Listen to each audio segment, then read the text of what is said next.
புரிஞ்சுக்கிட்டீங்களா? எல்லாம் புரிஞ்சுச்சுமா.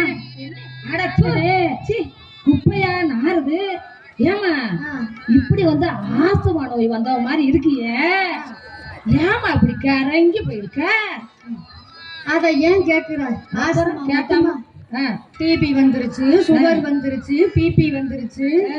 நின்னா ஆணி, உக்காந்தா மூலம், எல்லாம் இவ உடம்புல போல அம்புட்டும் எல்லாம் நீங்க பண்ற சேட்டை தான். என்ன சேட்டை? ஒண்ணா முன்னாடி தூக்குச்சட்டிய போய் இப்போ எடுத்துட்டு போய் பூரா குழம்பு, சாம்பார், காபி, ரசம் வாங்கிட்டு வந்தீங்க. ஆமா வாங்கிட்டு வந்தா பூரா பிளாஸ்டிக் பையில கட்டி ரப்பர் பேண்ட போட்டு கட்டி வாங்கி. ஏமா நீ வேற அந்த ரப்பர் பேண்ட பிரிச்சு சாப்பிடமுன்னா எங்க பசியெல்லாம் எங்கிட்டு போகுது? எங்க பசியே மறந்து போயிருக்கு. இவ பகுமானம் ரப்பர் பேண்டா பூராத்தையும் கழட்டி கட் பண்ணி பிளாஸ்டிக்க பூரா என்னைய சுத்தி போட்டுறீங்க. அப்புறம் மூச்சு முட்டுதுமா.